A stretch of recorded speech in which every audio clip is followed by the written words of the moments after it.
Right. Okay. So intros. My name is Mark Armstrong. I work for a company called InTec Business Solutions as a technology consultant.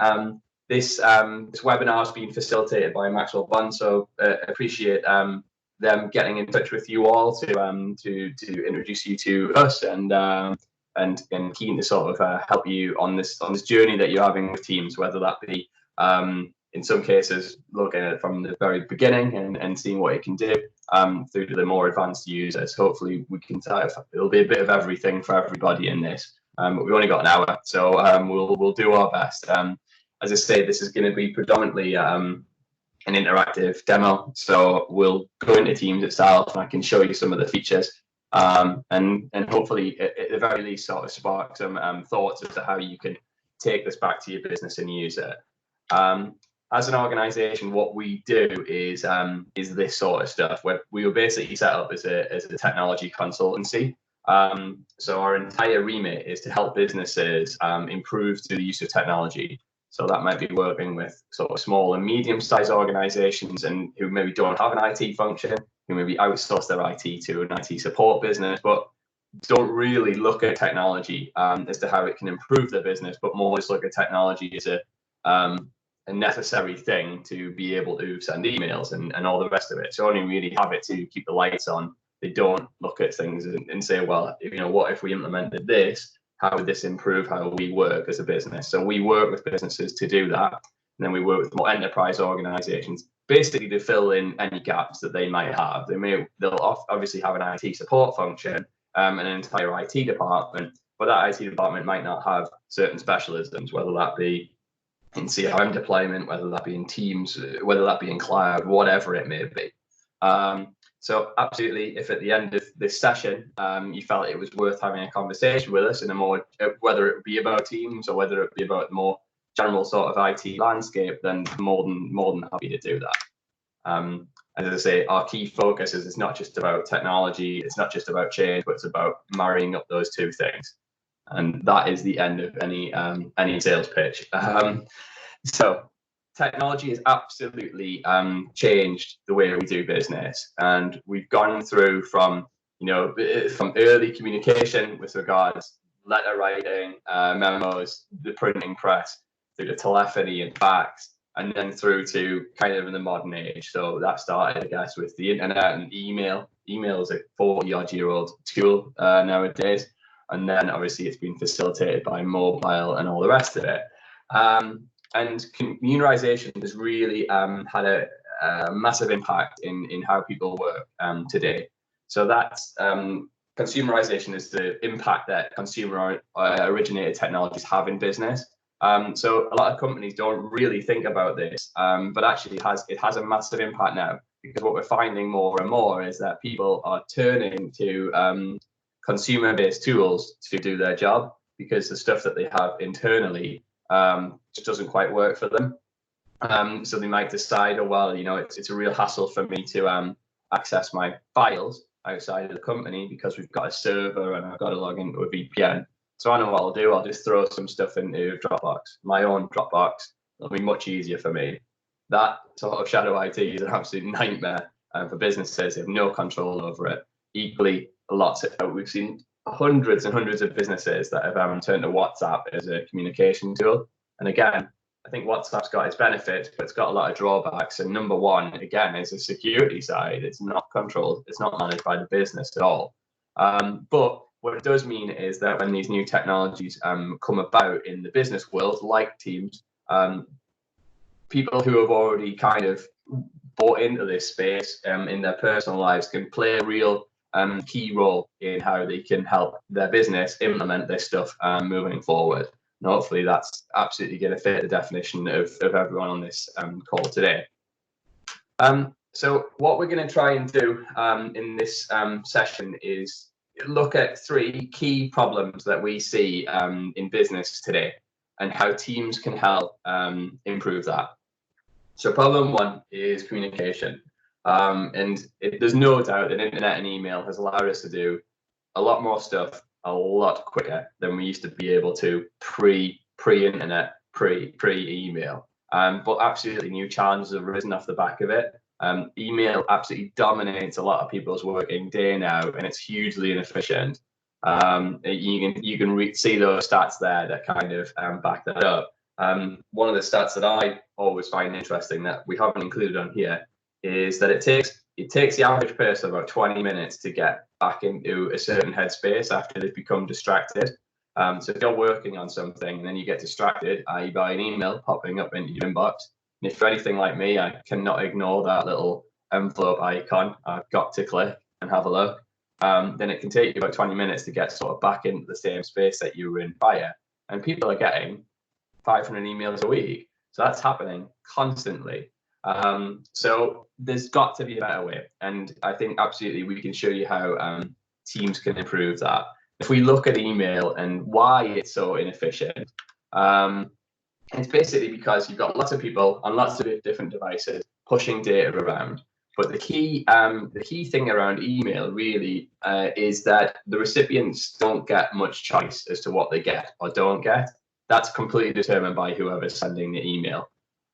So that can mean that content can get lost because the right people might not be included on the message, but it can also mean it can make for a heck of a lot of distraction. Because you're going to end up with lots of people in an email group that they don't want to be in, but tough, and they're going to get every single message, it's going to ping every single time, and that's going to be hugely frustrating. So there's a lot of downsides. Another massive downside for me is the fact that you end up with multiple versions of the same content. Most people share files, whether they use the server or not. Most people share files by emailing to each other. Every time you send an email with another version of that file on it, you're creating another copy of it that's floating around the business. So for example, if I want to maybe collaborate with some colleagues on a PowerPoint deck, then I might send version 1 to a colleague and want them to sort of edit it and change it. So they do, I wait for them while they do it. They send it back to me, that's in their version 2. Then I send version 2 off to another colleague. They again edit it, I wait. They send it back, that's version 3. Then I maybe do a final edit and send it to a customer, and that's version 4, and that's final version. Now, if I don't send it to those colleagues, I'm the only person with the correct version of the document, i.e. version 4, and the other two have got various other versions. So the first colleague has got version 1 and version 2, second colleague's got version 2 and version 3, and I've got the only proper one. And that's a huge issue, because now if colleague 1 or colleague 2 decides, oh, that presentation I've worked on with Mark, I'm going to use that for a client of mine, they're not working off the actual proper deck. They're working off a sort of a snapshot of that deck at the moment that they sent it to me or that I sent it to them. So it's not ideal at all. And I'm not necessarily including the right people in these conversations. There might be someone else in the business who could have been really useful to help me on a particular deck, on this particular deck, but they're not included because I didn't include them on my email chain. The second problem that we'll hopefully negotiate is wasted time. So the time wasted by working on documents independently is that sort of example of sending files and email kind of highlighted. Every time I send it to someone, I'm waiting for them to do their thing before they can come back to me. Another really good example is if you've got files on a server, someone accesses a file on a server, it's now read-only for everybody else. So you can't have multiple people working on the same file at once. Huge time drain. Approval processes can be hugely time-consuming as well. And not so much Teams, but certainly Office 365 can help that. Filling in records in multiple locations. So loads of customers who will have disconnected systems, one for finance, one for CRM, etc., etc. And so if they have a new customer, they've got to fill in essentially the same details on 2, 3, 4, 5 different systems. There's ways of automating that, which we can kind of touch upon. And then just moving stuff from paper to digital. So again, work with lots of companies within engineering and industries like that, where they'll have a paper-based system. It might be a clipboard, ticking boxes, and then that then has to be typed up and put into a system. So again, we can look at ways, and we're not really going to touch upon this too much today, but there are ways and means of basically removing that paper step so that you're going digital straight away, and therefore saving an absolute bundle of time. And the third problem we'll look to manage today is document management. So forwarding documents via email and the issues that are caused by that. remote access, obviously very pertinent at the moment. I imagine there's going to be lots of people work from home tearing their hair out because their VPN connection is really flaky, if it exists at all. One user access to files, again, hugely frustrating. But we'll also touch upon the security aspect. So what the differences are between having files on a server and having files in the cloud, and how we can secure those files against breach. Because a lot of people, a lot of businesses, really stressed about the fact that, well, if all our stuff's in the cloud and therefore accessible everywhere, is that not going to make it easier to steal? Short answer, no. And how to find files. Again, in a cloud-based world, which Teams is, finding files can be totally different, but ultimately much easier. So, final slide, I promise you, for the time being at least, is email is absolutely a powerful tool, and it's going to continue to have a role to play. But I think that role is going to be diminished, and applications like Teams and Slack are absolutely doing that in the same way that applications like WhatsApp and Facebook Messenger are doing it in our personal lives. You know, in our personal lives, we very rarely, or certainly I very rarely, send emails. I might send emails to a company complaining about something or asking them a question, but I'm never going to use email to organize something with friends. And that's always going to be a WhatsApp or a text message or something else. And so we're seeing that evolve in businesses and move into that business space as well. Sharing documents is important, but it needs to be more efficient than it is now. So there's absolutely an opportunity to evolve. And it's already happening, as I mentioned. You know, there are cloud applications out there that people are maybe using without necessarily asking permission to, whether that be Dropbox, whether that be WhatsApp. But that has challenges in itself. So we see Teams as being the solution. So one more slide. So Teams is a Microsoft product. It was developed about 3 years ago. It came out, so March 2017. As of last week, there are now 44 million users of it. That's increased by 40% in the last 2 weeks. So testament to the solution. To be fair, it hasn't crashed yet, or not in a massive way. So the usage has obviously gone bananas over recent weeks, but it is a really good solution. And what it does is it's bringing together lots of different things into one place. What Microsoft are really keen to do with Teams is kind of make it a one-stop shop for people's work life.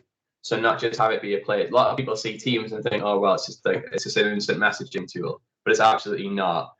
That's part of it, but it also allows for video and audio conferencing like we're doing now. It's a full telephony solution if you want it to be. It can handle all of your files. It's really good. It offers really good project management tools and lots of other features. It also connects into lots of different applications. And what it therefore does is it allows people to work in a different way, but hopefully a much more efficient way, and absolutely collaborate more effectively. So rather than run through 1,000,001 slides, let's kind of have a look at how this can work. So if I jump into Teams now, so here we are in Teams.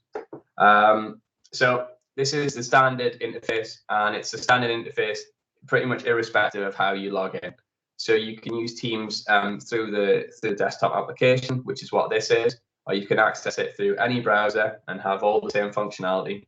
And you can also access it through an app on your phone or your tablet, irrespective of what brand of phone or tablet it is.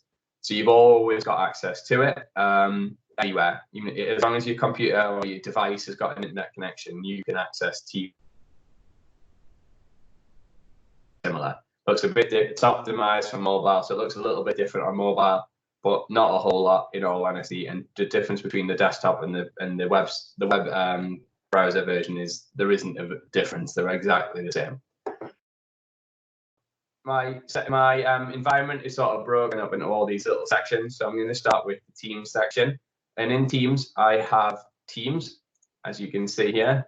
And then my teams are broken up into channels. And basically, the whole point of this is that you break up a team into channels so that you're just breaking up the conversations a bit. So in this case, in my external projects team, I've got various channels for various made-up customers. So what this allows me to do is just if I start chatting about, say, any customer in this channel, I don't have to mention that it's about that my chat is about any customer, that everyone will know that it's about that customer because it's in this channel. In general rule of thumb, general best practice is that you want to try and maximize the amount of channels that you've got and minimize the amount of teams. Work with lots of businesses who've maybe started working with teams who end up having 1 million teams, and all of which have just got the same people in it, and all of which have just got one channel. And that's absolutely not the way to do it. Much better just have one team and a load of channels instead. With regards to how it works, if you're in a team, you have access to everything by default. So all of the channels and all of the files in there, all of the chat in there, etc. But as of December last year, you can create private channels within a team. What a private channel is a separate channel within the team that only the people whom I've given access to can open.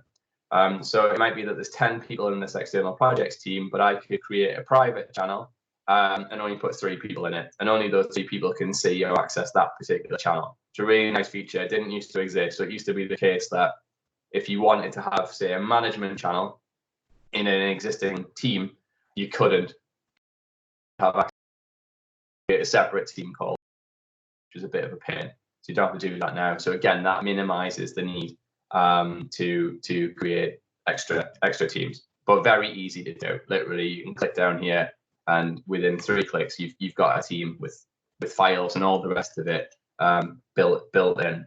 For anyone who wants, who's sort of looking at this from an IT perspective, there is ability to fully customize everything as well. So a lot of companies kind of get a bit twitchy about anyone being able to create teams. So you can turn that feature off, so that only a select group of people, maybe that just be IT, can create teams, and then people can raise tickets to request a team creation. So you can do all that sort of stuff. So how communication works in teams. So the whole point, one of the major points of teams is that it's there to foster collaboration. And a lot of that collaboration is what I consider passive, in the sense that you don't have to be directly messaged about stuff, but you can see it, and therefore you can choose to be involved in it or not, depending on whether it's something you can help with or something that you're interested in. So if I'm in Teams and I send a message like this, because I'm not directly notifying, targeting anyone in that message, no one will get a notification pop up on their screen to say, oh, Mark's has sent this message. But everybody will be able to see it who's got access to this particular team, and they'll know there's an unread message in there because this channel, is any customer channel, will be bold. And if they've minimized it like I have with these teams here, the whole team will be bold. So they can see this unread stuff. But me sending a message and not targeting it at anybody is pretty silly, because it might be that I'll never get a response to that. So what I want to do is I want to notify somebody. So to do that, I press the @ sign. I can whack in any person's name that I like who's in the team. Their name will pop up. If they're not in the team, they won't pop up, even if they do exist within my business, because I don't have access to this team. And I can now do hi, and I'll just put don't reply, this is training. Now Jackie will get a notification pop up saying that I've sent her a message, but no one else will. But everyone else can access this chat, and that's really useful. So if we go back to our email example, let's say I wanted a question for Jackie. If I just had email, then I email that question to Jackie, and hopefully at some point she replies to me with an answer. Now that's great. I get my answer. It might have took a while because she might have been in a meeting. I didn't know about it. But ultimately I get that answer. But no one else in my team does. And it might be that there's 3 or 4 or 5 other people in my team that for whom that answer would be really useful. But they're not going to get it unless I CC everyone into my original email. I'm not going to do that because that's going to be hugely annoying for everybody. And everyone is then going to be stuck into an email conversation that they don't have an interest in. But every time someone clicks reply all, they're going to get another pop-up. And that's how we end up with an inbox of 500 messages when we come back off holiday, of which 497 are completely irrelevant. So by doing it through this, I'm only notifying Jackie, but everybody has access to this. So if Jackie comes back to me with the answer, let's pretend it was Jackie sending that, everybody can see it. So if in 6 months' time it occurs to someone, it's thinking, oh, I wonder how we do whatever, then what they can do is before they ask the question, they could search for it up here to do a keyword search, and this conversation will pop up, and therefore they've got their answer. So the chat becomes a really nice repository of information just to ask and answer whatever questions come to mind. But what it also is it fosters what I consider passive collaboration. So I might send this to Jackie, but it might be that Jackie's in a meeting, and I can see she is because there she is in a meeting. And this is linked to people's Outlook calendars. So by default, if you've got a meeting in, it will set you to busy in Teams automatically. Or if you're actually on a call, obviously it will set you to busy. You can also do this manually. So it might be that I send this at 9:24. Someone in my team stumbles across this at say 10 and sees that I haven't had a reply to it yet, but they know the answer. If they know the answer, they can hit reply and they can reply to me instead. So really useful in the sense that I get my answer a lot quicker because someone else on my team happened to know the answer. So off we can go having this chat.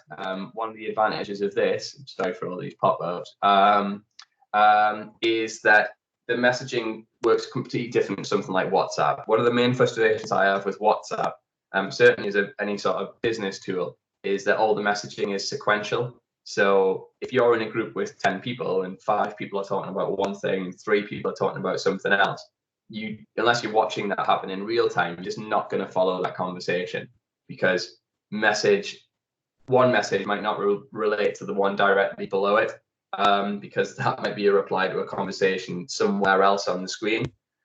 So one of the things Teams does, really simple but effective, is as long as you remember to click reply, it blocks that conversation out to just the people in it, and it blocks that conversation, sorry, so that it's there forever and you can see exactly where the conversation went and who was replying to what. And it also automatically notifies anybody who's in the conversation. So now when I click reply, I don't have to mention Jackie anymore because she's in this chat. So as long as I'm remembering to click reply, she's always going to get a notification. If anyone else clicks reply, they join the conversation, so they can then they'll then get notifications every time someone replies. So just as a pure chat tool, I think Teams is really effective in the sense that it does change our behaviors a bit and makes everything a lot more inclusive, and it creates these reference repositories that you just don't get on email. Now, if me and Jackie ask each other a question on email, we only get the answer to it. Now, if me and Jackie ever leave the business, that conversation is lost, because although our emails might be kept somewhere, no one ever opens those inboxes ever again, unless there's some major reason to. So all that information is lost. Me and Jackie have this conversation over Teams. It's here forever, and anyone can reference it, irrespective of whether me and Jackie have sort of moved on to another business.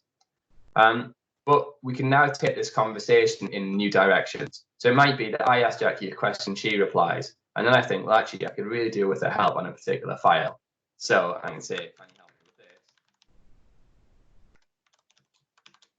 And I can reference a file.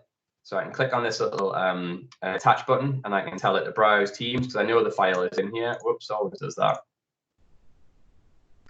And I can find a file. So let's say I want help with this file here. So it's took me straight to the file section of the Any Customer channel, but I can reference a file from anywhere in Teams. So I can click up and there's all my Teams, but I do just want to do this one from Any Customer. So I click on that and I click share a link. And Jackie again will get a notification because I've sent a new message with a link to this file. Now, one of the massive benefits of having files in the cloud, which this is that I can reference it from anywhere. I'm never moving it. It's just all this is the URL to wherever the file lives in the cloud. But it means that I can reference files from anywhere else in Teams, and people can get to them with one click. It's not a case that I have to say, can you help me with the Any Business CRM? And then Jackie has to go and try and find it through 1,000 different folders. I'm referencing straight into it. So now we can click on it and we can access this file, and I can edit it directly within Teams. So this has brought me into the PowerPoint version of Teams, the sort of PowerPoint online. So now I can do whatever I want. So this and off we go. In the background, so I never have to press save anymore. One of the other advantages of having stuff in the cloud. among a multitude.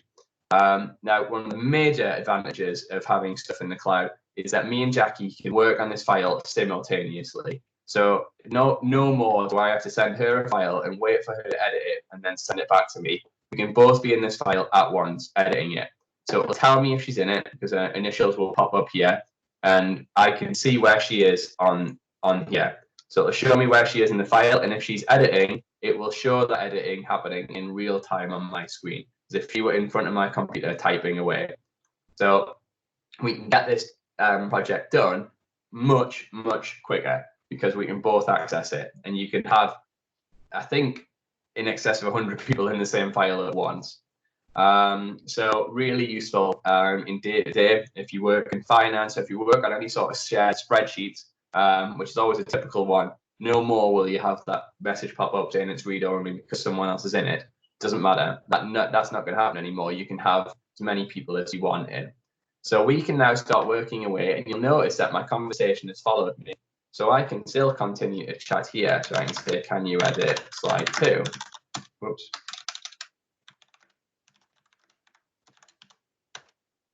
And we can continue to have this chat, but very quickly, this is going to get annoying.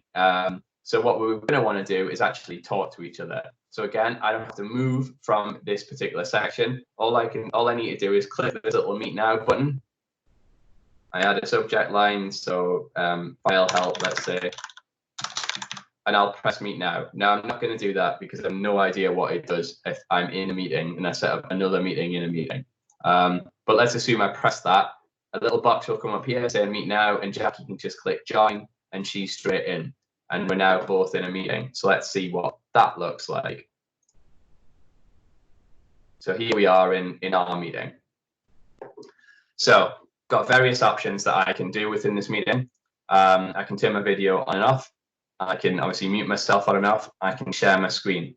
So I'm already sharing my screen, so I won't click that button. But if I wasn't, I could click it, and I get various options as to how I can share my screen. So I can share my entire desktop if I want, which is what I'm doing, because it makes it easier for me to flick around between different places. But if I didn't want to share my whole desktop, if I just wanted to share a window, let's say a PowerPoint deck, then I can do that as well. And the advantage of doing that is that it means that everyone I'm presenting this to can only ever see that window. So I can flick around anywhere I like. I could open an email and reply to it if I wanted, but no one else would see that. They'll only ever see the PowerPoint deck. So, you know, use that as and when necessary. I tend to always pick desktop because I tend to be sort of floating around different applications that I want that other person to see. If I click these 3 dots, it gives me lots of other options. So I've got the ability to record my meeting, which I'm doing now. So the meeting recording is saved in something called Microsoft Stream, which is kind of their answer to YouTube, but private to the business that's doing the recording. So no one else will have access to that. That recording will obviously bring through everything that's happening in the meeting. So all the screen shares, all the video, etc., is recorded. What it also does very cleverly is it transcribes the whole meeting as well. So no more is there a need to take minutes, because what this will do is it will take everybody's voice and convert that to text automatically, and that transcription is searchable.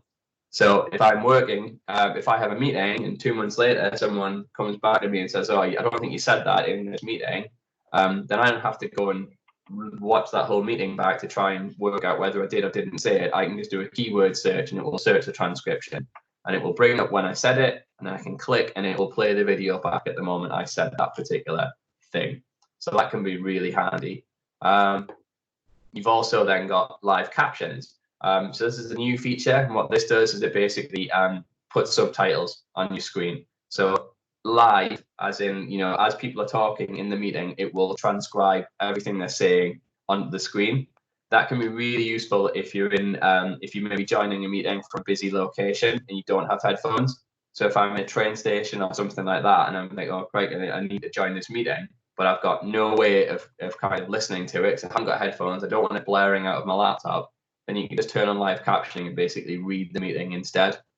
Very soon, they're going to bring out a new ability with this to translate those live captions as well. So if you're having a conversation with someone in a foreign country who maybe English isn't their first language, they could turn on live transcription and it will translate whatever you're saying into whatever language they speak and put that onto their screen, which is pretty cool.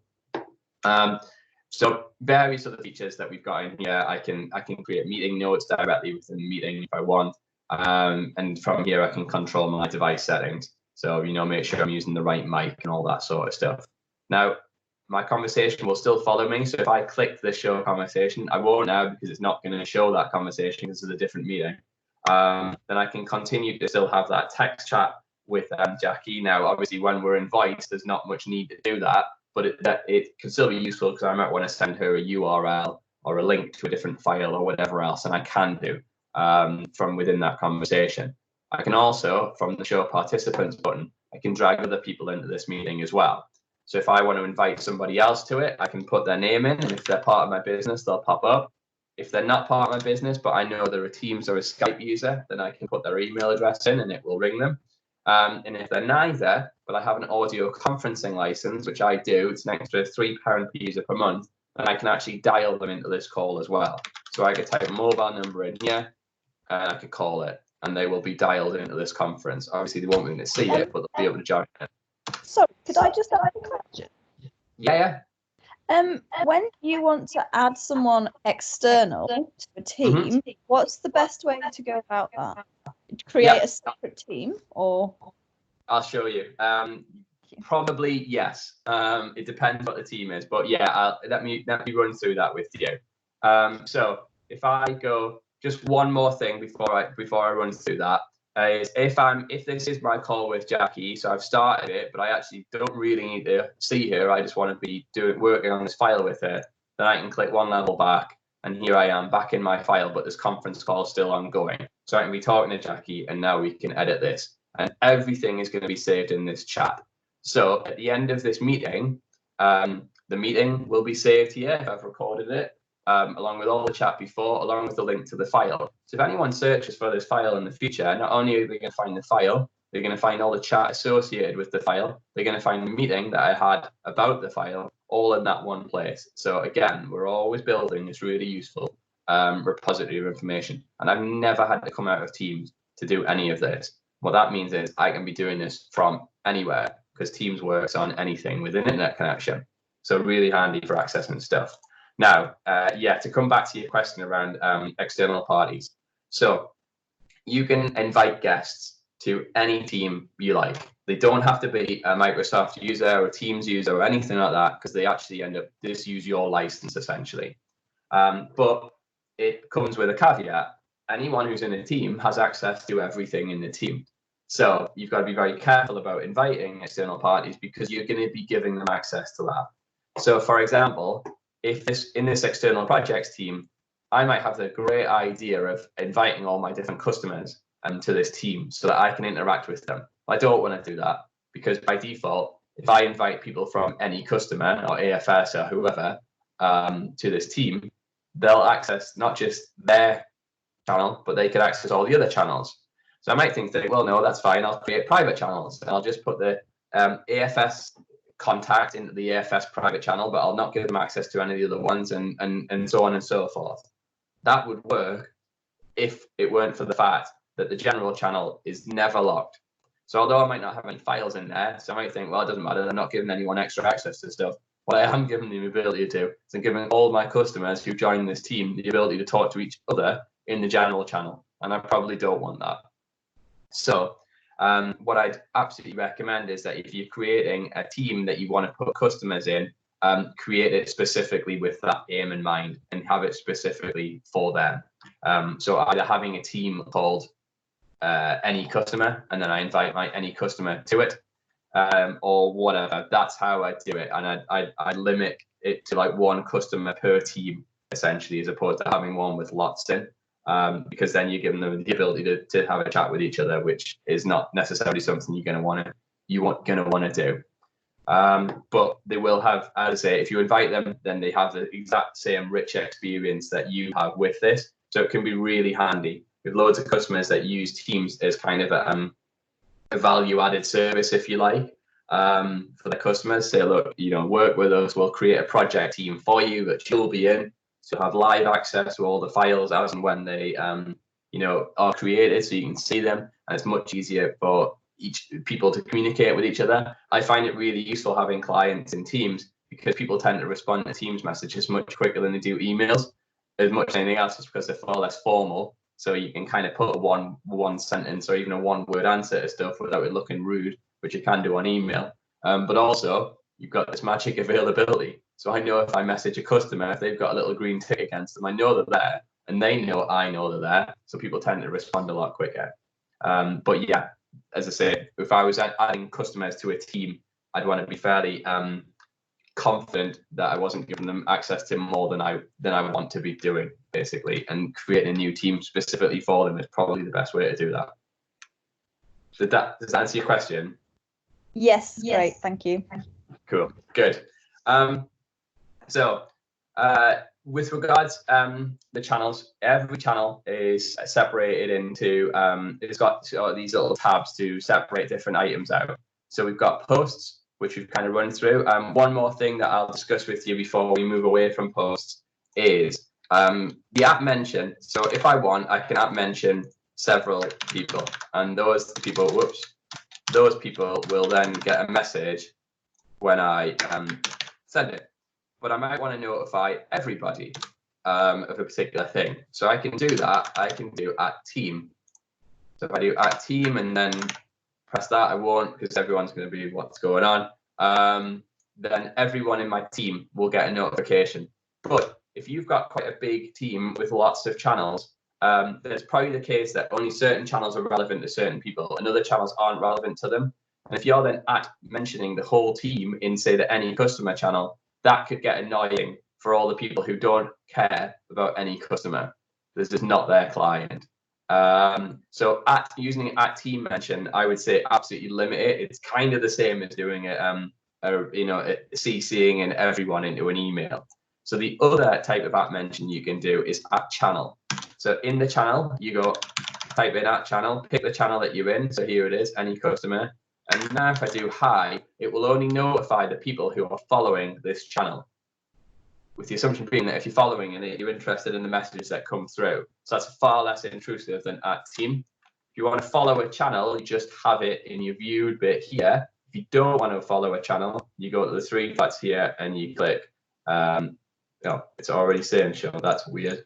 Oh yeah, I've already hidden it. Then I click hide, and it'll go into my hidden channels here. If it's hidden, I can still see it and I still have access to it, but I won't get the channel notifications because I've said I don't really care about these particular channels. So I want access to them because I want to have the files and all the rest of it. There might be something interesting happening there, so I don't want to lose it completely, but I don't want to be getting notifications about it.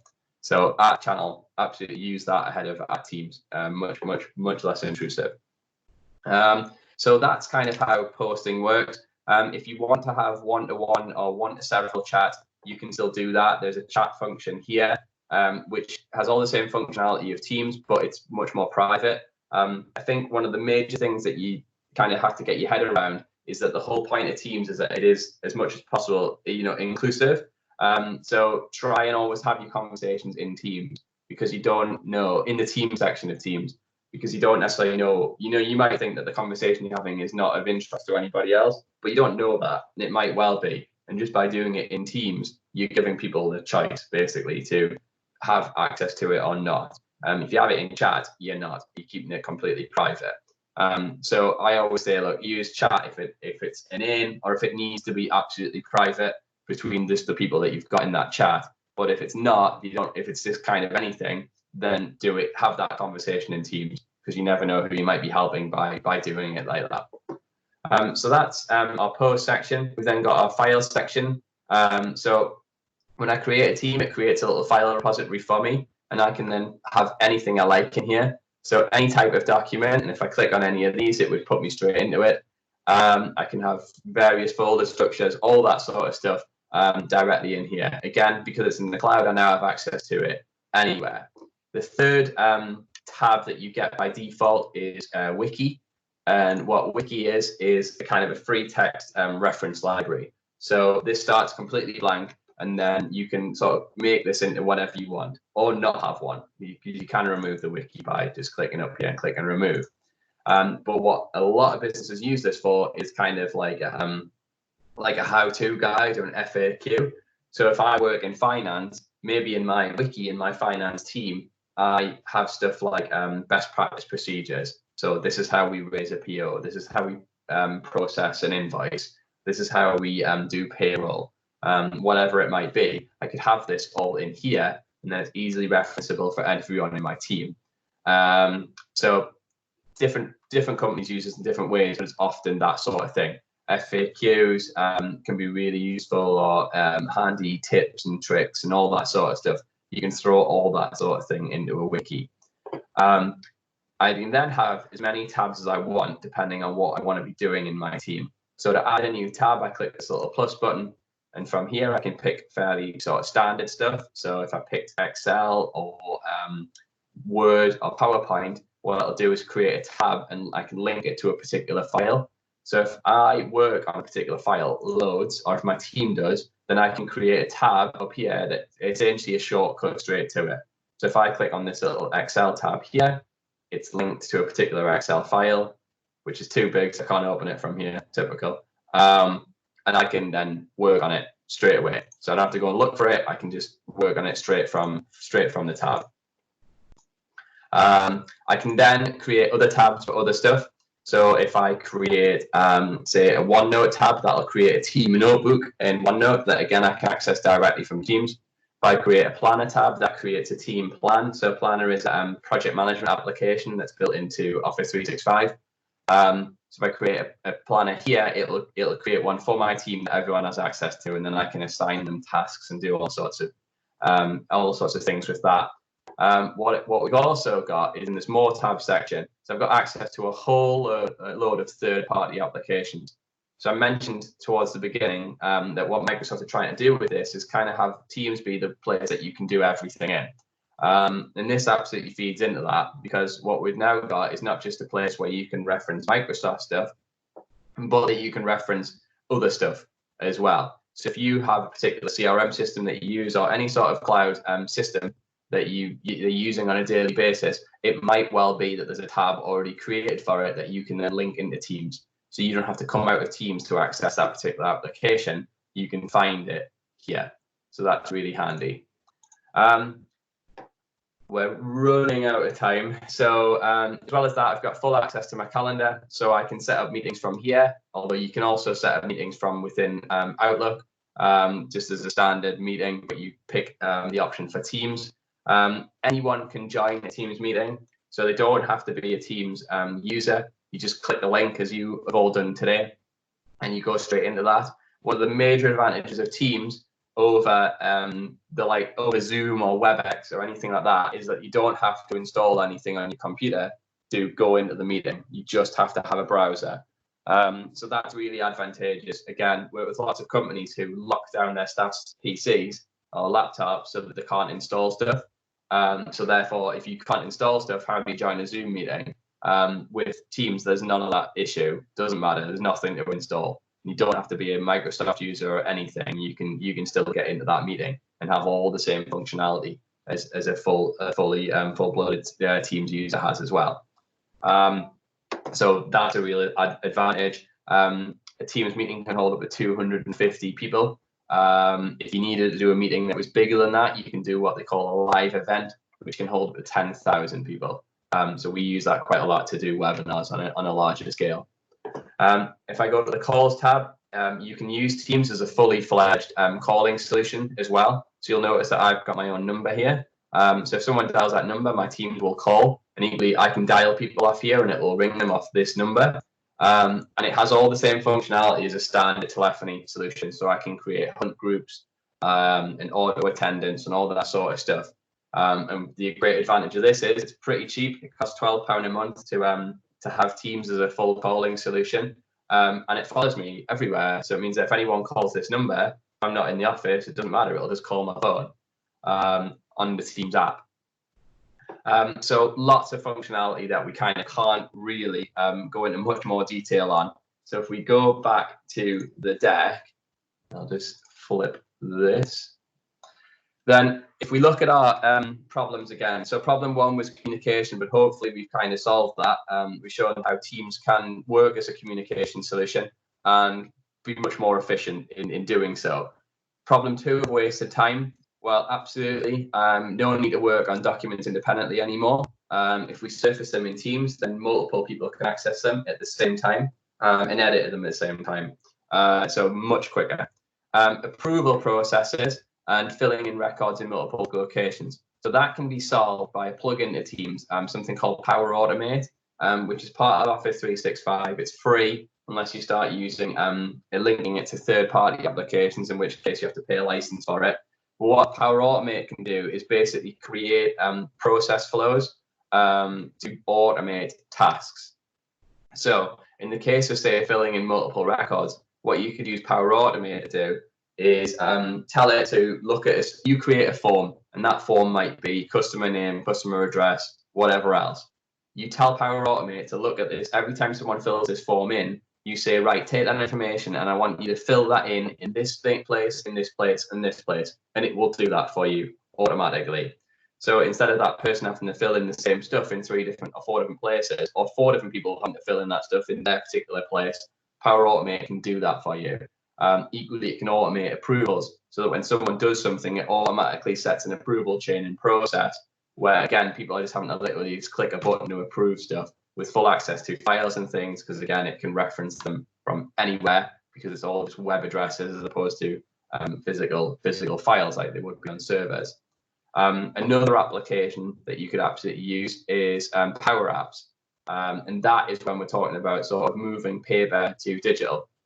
So what Power Apps are basically customized apps that you build as a business. Sounds really complicated, but it's not. Something we do for companies a lot, but it can take paper-based processes and move them into an entirely digital world, and that can save an absolute ton of time. I'm sorry, I can't really go into much more detail on that, but I can absolutely share some content around how that works and videos and stuff if anybody's interested.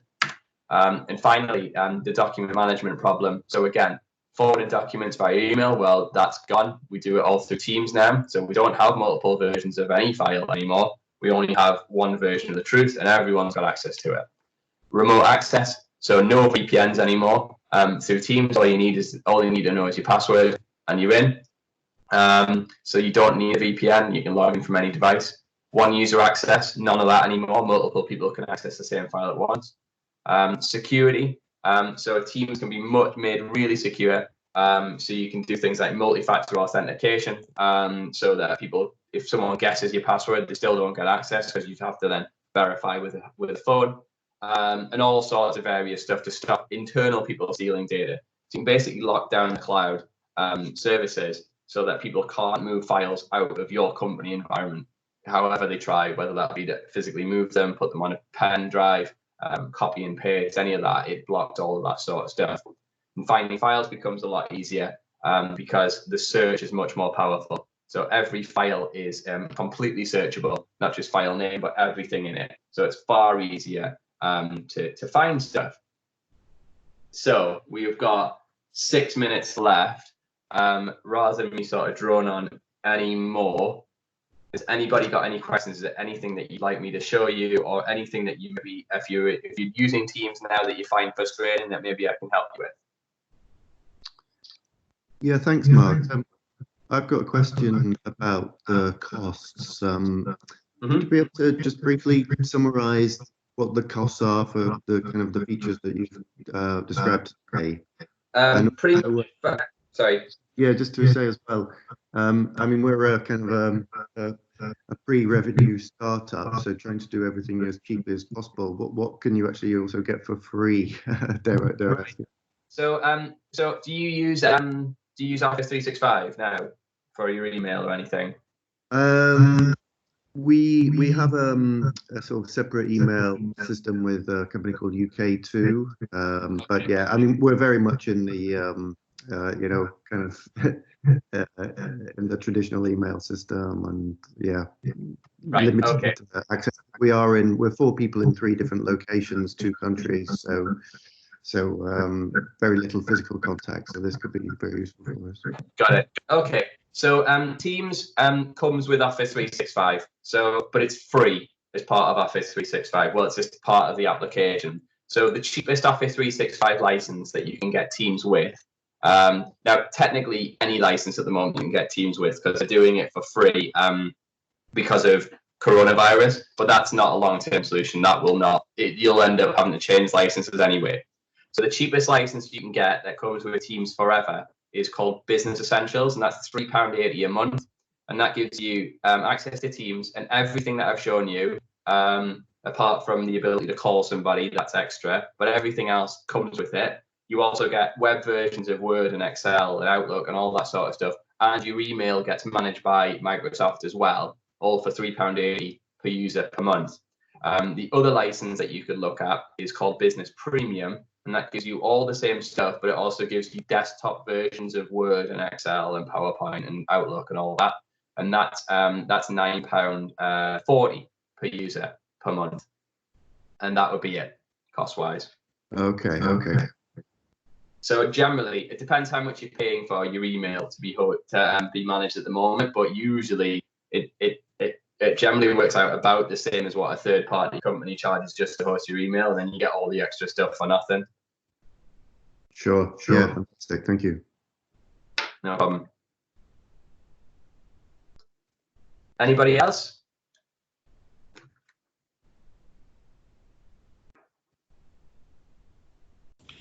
Hi, Mark. I've got a quick question. Yep.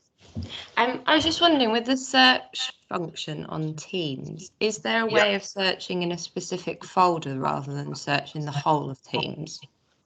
Yeah. So if I do a search for, say, InTec up here, and I go to my file section, then yeah, at the moment it's obviously just everything. But yeah, I can filter it here. So I can say, right, well, I know it's in this particular team. So let's say I go, right, I know it's in InTec Sales Consultant, and I know it's a PowerPoint file. Then I can filter like that, and it will just bring up the stuff specifically. Other than that, then I can make my actual search more specific as well. But yeah, that's how you can filter it. If you wanted it more specific than that, you can do it within Office 365, but not specifically within Teams. No worries. That's great. Thank you. No problem.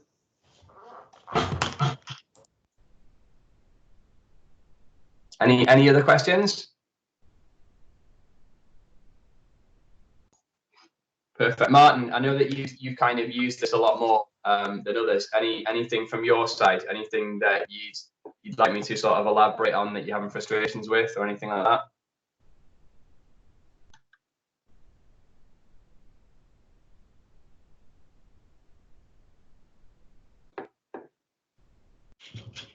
No problem. Right. Yeah, no, Mark. Sorry, Mark. I was on mute. No, I thought that might be the case. I was talking to myself. Yeah. To be honest with you, the first frustration we noticed was that you opened something in Teams and then you went to chat. If you open a file, then went to chat, and then you wanted to go back to the file again, you have to keep going in and out of each one. You can't have same sessions running at the same time alongside each other, like have a document open. So we sorted that because we just open an Excel or open in Word or whatever, and it just sits there on your desktop. Yeah, so that's a really good point. That if you're opening files in Teams, that can be really annoying. If you then have to flip between this and a different chat because you're having to constantly close it. So yeah, for anyone else who doesn't know, if you wanted to, say I had this file here, I wanted to open it in kind of full fat Word, then I can just click on these three dots and I can click open, and I can go open in Word, and it will open up that cloud file in my desktop version of Word, but it's still all connected, and that's much easier. There's a new Teams are bringing out a lot of new features in the next couple of months, and one of those is the ability to create chat windows. So at the moment, you only ever have kind of one window in Teams, and when you flip between one thing, you get booted out of another. But that's changing, so that you can have lots of different kind of Teams windows open at once.